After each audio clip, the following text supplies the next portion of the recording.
junior grapplers, typically 8 to 12 years old. Not to say a 6-year-old who's super focused can't get into junior grapplers. The number one objective, the main objective in the junior grapplers program for us is now it's actually to build self-defense, confidence, and their force field of confidence. We want to build a child who at this point is willing to stand up for themselves or for any one of their peers in a troubled situation.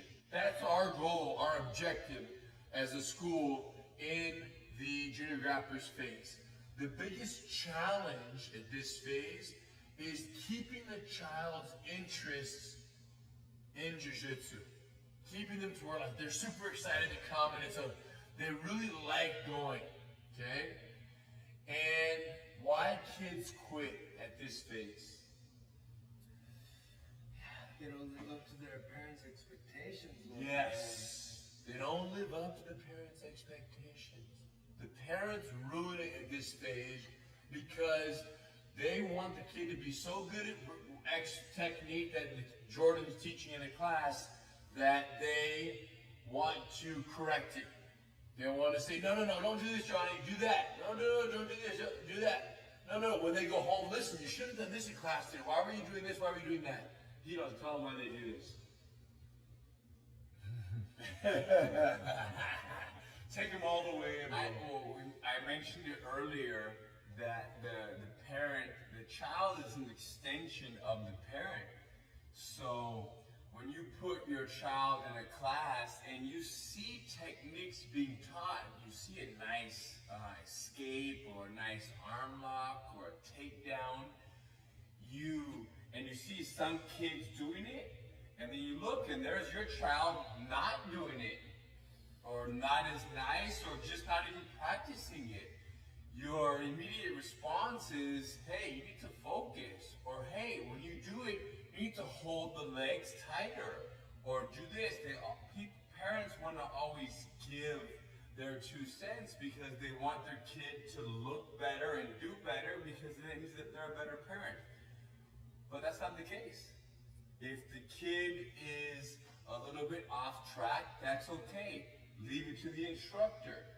Leave it to us. We'll get there. You can flag us and point to your child and we'll go help them. But for you to say something, it allows the child to feel as if they let you down. And believe it or not, children want you to be proud of them, especially at the age of 9 years old. They want to show you, look what I did today, this is what I did.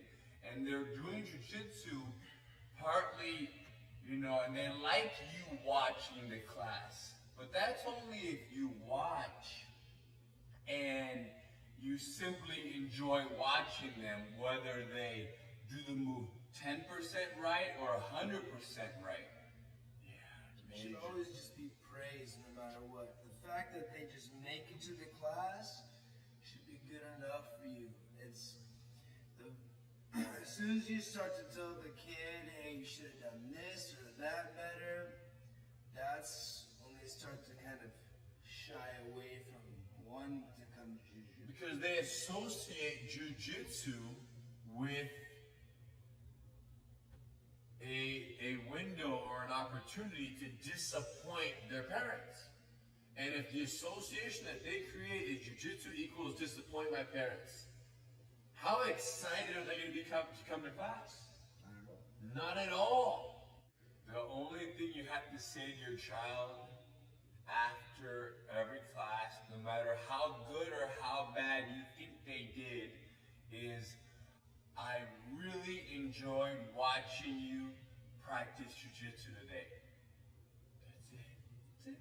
And you have to understand, parents, that when we get an instructor and we certify them to teach jiu-jitsu in the Gracie Bullyproof program at a certified training center, one of the most important skills we teach the instructors is how to correct mistakes.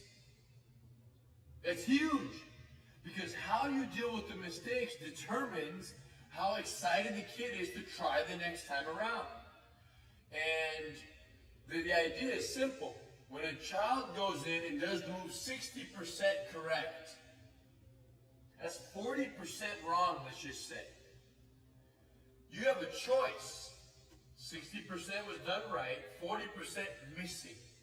If you go in and you focus on the 40,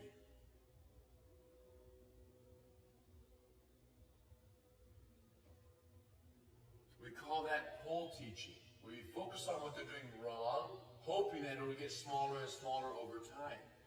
The problem is the child is discouraged, they disappointed you, so what we explain to our instructors is no, when that happens, accept that today, that child's 100% is 60. In a well-trained instructor's mind, that 60% is their 100 today. So what do? You walk up and say, hey, Jordan, amazing job, champ. This is very good. Now I might grab his hand and say, nice, hold here, good job. And I fixed his grip without even him knowing it. Without even him knowing it, I fixed the grip. We call this the perfect adjustment. There's other videos about that. The point is, we might fix a little detail here and there, but they never aroused resentment. We never caused any resentment or them feeling like they were doing the 40 wrong. We focused on the 60, and then guess what happens? Next week, when they see the same move again, and we teach the same move, and they pay attention, what are they going to retain? 70, 80, 90. The problem is, parents, you guys only have 2 kids, let's just say. We have 200 plus kids. We know better how to interact with them and correct their mistakes and engage with them in a way that will keep them excited from week to week to week coming back to class. So we're asking for you guys to not say anything, not coach anything, and don't mess it up. The only thing you have to say is what you don't say.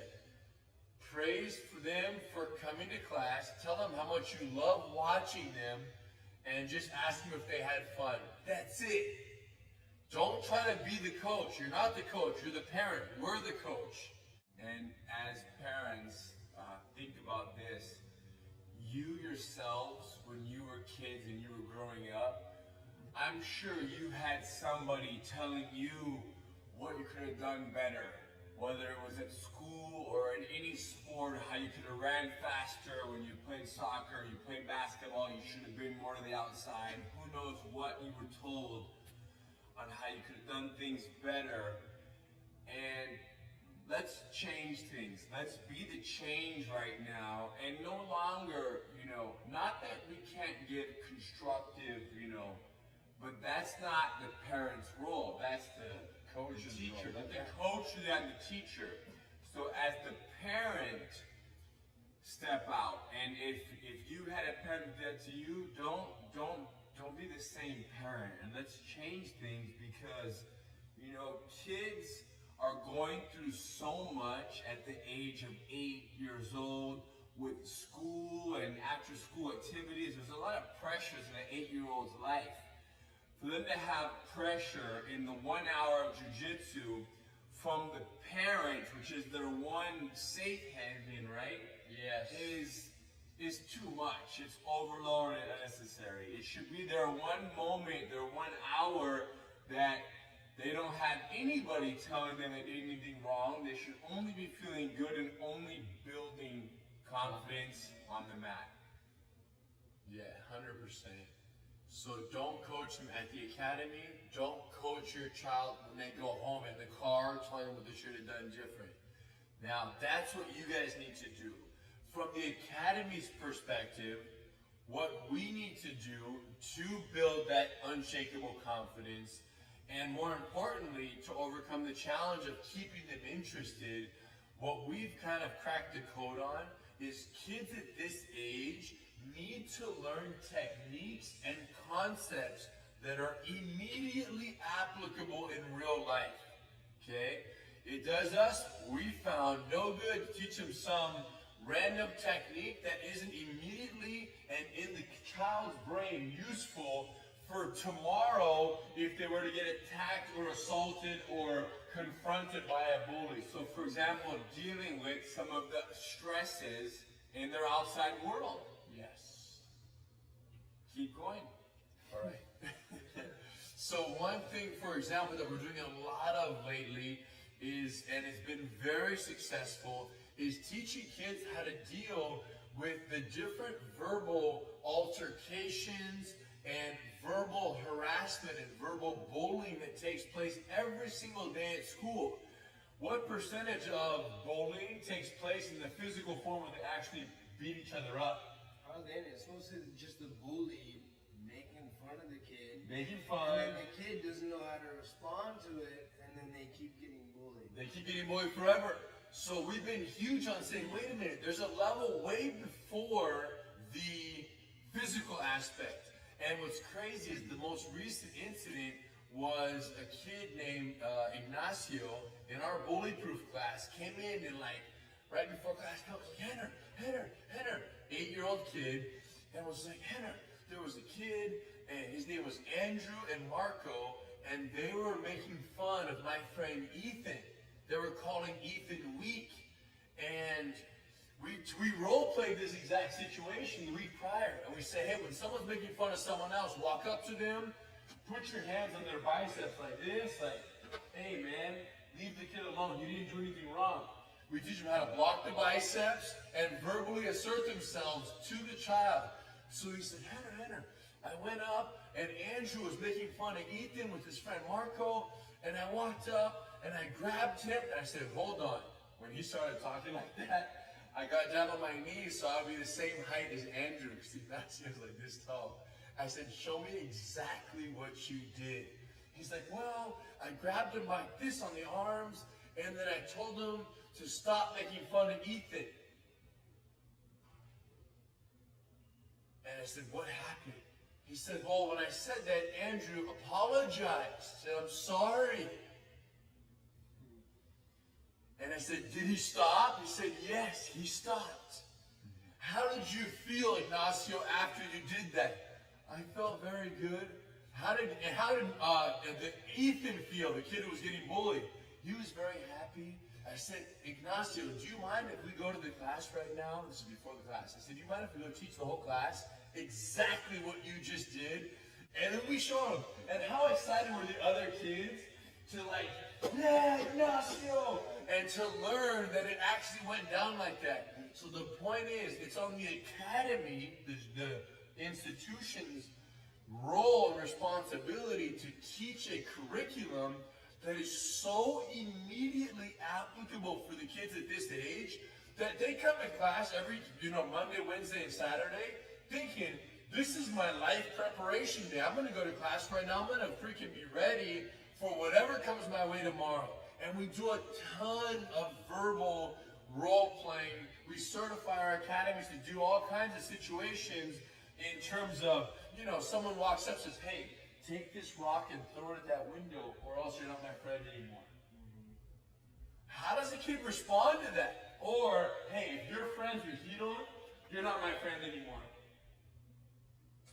The kid has to learn how to verbally deal with it. Or the most common of all, you can't play with us. And you can't play. No, I don't want to hear what you have to say.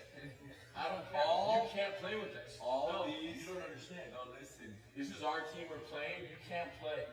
Do kids know how to respond to that? We gotta teach them. And we do. And not knowing how to respond, all these examples and more are very stressful for a 7-year-old or an 8-year-old. Yes. Right? That can make going to school homework. It's the worst part. Homework is hard enough, right? And paying attention and learning what's being taught in class.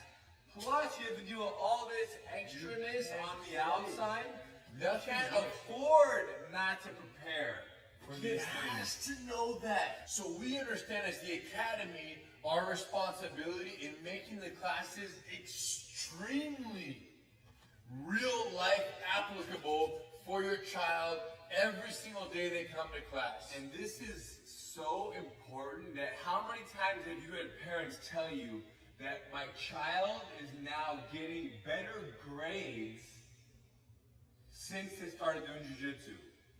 Yes. And why? Because there's less stress that they're in the classroom, they can relax and actually read and not be worried about how they can't play with little Timmy. Tell us, how was that? I mean, I remember for me personally what it felt like to have the confidence of jiu-jitsu growing up. What about for you? Yeah, every day I would come here learning how to fight and learning how to defend myself. So From Hoist Gracie. yeah. So all the kids my age didn't seem. There was like a no problem. threat. Yeah, it was like normal. I was used to that kind of confrontation. Yeah, you could. I knew how to deal with it. You could side mount control Holly, so why can't you hold down little Jimmy? Exactly. No problem. That's what we're trying to do, you guys. We're trying to turn these little kids into superheroes in their mind, and way beyond just the ability to win a fight for themselves, but to the point where you have little Ignacios.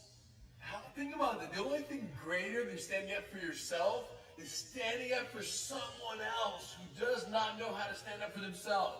That moves from the normal hero into the superhero category. We couldn't have been prouder. We had the whole class based on Ignacio Jiu-Jitsu Day. We gave him a t-shirt. People were like, yeah. It was like a big hype. The kid is like on cloud nine, like floated out of the academy without his feet touching the ground. And of course, all the other kids were like, man, I can't.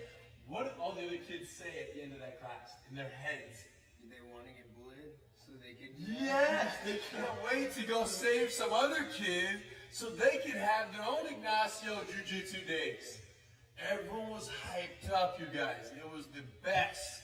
And this is not a one-time occurrence. This happens every couple months. There's a kid who comes in who explains exactly the verbal altercation, exactly how they dealt with it, and how, it felt like, of course, get deeper into the emotion, and we, of course, use that as case studies, and it keeps recycling.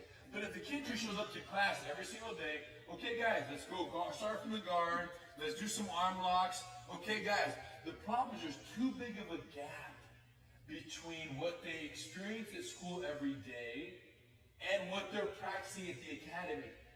This is all new, too, right? These scenarios. It's newer, yes. Until we started certifying other schools to teach jiu-jitsu in the Gracie Bullyproof program, we used to just show jiu-jitsu. And that was just kind of enough. That's all you learned, and that's all we learned growing up. No one ever told me how to verbally deal with the guy in the exact situations. This whole role-playing thing is... And the thing is this, it is a gap. It's a huge gap. And I never filled in the gap. Like, there would be situations when I was younger where fight wasn't warranted, but I certainly felt uncomfortable with kids that were either making fun of me or, older kid, a grade or two up, saying things they shouldn't have said. And I remember the tension of not knowing how to respond without necessarily physically dealing with the situation. So giving them and therefore I wouldn't respond at all. It's not like I would just fight for no reason. I just wouldn't do anything. I just shut it down and just not. If I should take this kid down right now, or what should And I knew it wasn't right, so I wouldn't do anything. Well, giving kids the intermediate options is game changing. Well, and the common phrase from parents is, just ignore them, turn the cheek, look the other way. Yeah. And we're just telling you that that's not what you want your kid to do. Right? How long should they turn the other cheek while someone's coming to school 17 every single years? day, making fun of them, chopping away at the block of their confidence? All the way through high school? No. And we know that this gap exists between, the Real verbal. life, yeah.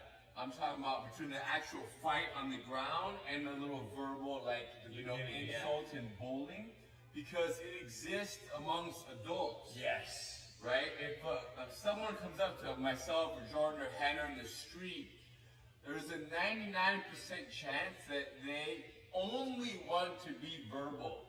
Yes. And they only want to have pump an their attitude. chest. Nobody wants to fight us. No one wants to fight. And the truth is, we don't want to fight them either. Right.